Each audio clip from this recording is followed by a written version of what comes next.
Hi guys, ಬನ್ನಿ ನಮ್ಮ ಅಜ್ಜಿ ಮೀನು ಫ್ರೈ ಮಾಡ್ತಿದ್ದಾರೆ. ನೋಡಿ ಹೇಗೆ ಮಾಡ್ತಿದ್ದಾರೆ ಅಂತ ತಿಳ್ಕೊಳ್ಳೋಣ. ಓಕೆನಾ? ಬನ್ನಿ. ಮಾಡ್ತಾ ಇದ್ದೆ ಇದು ಅದು ಬಂಗಡೆ ಫ್ರೈ ಮಾಡ್ತಾ ಇದ್ದೆ. ಬಂಗಡೆ ಫ್ರೈ ಮಾಡ್ತಿದ್ಯಾ? ಎಂತೆಂತ ಹಾಕಿದ್ದೆ ಇದಕ್ಕೆ? ಅದಕ್ಕೆ ಸ್ವಲ್ಪ ಹಸಿಮೆಣಸು, ಹಾಂ, ಸ್ವಲ್ಪ ಜೀರಿಗೆ, ಸ್ವಲ್ಪ ಅರಿಶಿನ ಪುಡಿ, ಆಮೇಲೆ ಬೆಳ್ಳುಳ್ಳಿ, ಆಮೇಲೆ ಕೊತ್ತಂಬರಿ, ಸ್ವಲ್ಪ ಶುಂಠಿ ಹಾಕಿ ಇದೆಲ್ಲ ಫ್ರೈ ಮಾಡ್ತೀನಿ. ಫ್ರೈ ಮಾಡಿ ಮಿಕ್ಸಿಗೆ ಹಾಕ್ಕೊಳ್ತೀನಿ. ಮಿಕ್ಸಿಗೆ ಹಾಕಿ ಮೀನಿಗೆ ಸ್ವಲ್ಪ ಹಿಂಗೆ ಹಿಂಗೆ ಕಟ್ ಮಾಡ್ಕೊಂಡು ಅದ್ರೊಳಗೆಲ್ಲ ತುಂಬಿಡ್ತೀನಿ ಒಂದು ತಾಸು. ಆಮೇಲೆ ಐತಲ್ಲ ತವಕ್ಕೆ ಹಾಕಿ ಫ್ರೈ ಮಾಡ್ತೀನಿ. ಆಯ್ತು, ಹಂಗಾದ್ರೆ ಇದೆಲ್ಲ ಮಿಕ್ಸಿಗೆ ಹಾಕಿದ್ಮೇಲೆ ಹೇಗೆ ಮಾಡ್ತೆ ಅಂತ ನೋಡೋಣ. ಅಡ್ಡಿಲ್ಲ ಕೊಂಡಿದ್ದು. ಇದಕ್ಕಿನ್ನು ಬೆಳ್ಳುಳ್ಳಿ ಹಾಕಲಿಲ್ಲ. ಬೆಳ್ಳುಳ್ಳಿ ಹಾಕಿದ ನಂತರ ಶುಂಠಿ ಹಾಕ್ತೀನಿ ಸ್ವಲ್ಪ. ಹಾಕಿ ಎಲ್ಲ ಮಿಕ್ಸಿಗೆ ಹಾಕ್ಕೊಳ್ತೀನಿ. ಮಿಕ್ಸಿಗೆ ಹಾಕಿದ ನಂತರ ಮೀನು ಫ್ರೈಗೆ ಎಲ್ಲ ಸ್ವಲ್ಪ ಹಿಂಗೆ ಕಟ್ ಮಾಡ್ಕೊಂಡು ತುಂಬಿಡ್ತೀನಿ ಒಂದು ತಾಸು. ಆಮೇಲೆ ಫ್ರೈ ಮಾಡ್ತೀನಿ ರವೆ ಹಚ್ಚಿ. ಆಯ್ತು ಅಜ್ಜಿ, ನೆಕ್ಸ್ಟ್ ನೋಡೋಣ ಅಂತ.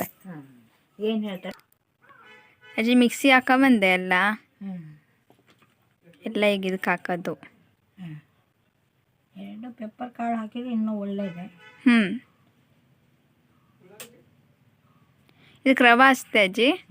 ಇದಕ್ಕೆ ರವೆ ಹಾಕಿ ನೆನಿಬೇಕಿದು. ಒಂದು ತಾಸರು ನೆನಿಬೇಕು. ಖಾರ ಚೆನ್ನಾಗಿ ಮೀನಿಗೆ ಹಾಕ್ಬೇಕು.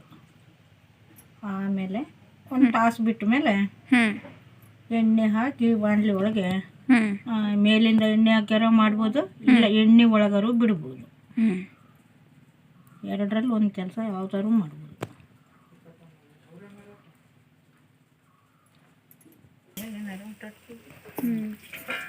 ಅಜ್ಜಿ ಫ್ರೈ ಮಾಡ್ತಾ ಇದ್ದೆ. ಫ್ರೈ ಮಾಡ್ತಿದ್ದೆ. ಆಗಲೇ ಮಸಾಲೆ ಮಾಡಿಟ್ಟಿದ್ವಲ್ಲ, ಮೀನು ಕಲಸಿಟ್ಟಿದ್ವಿ.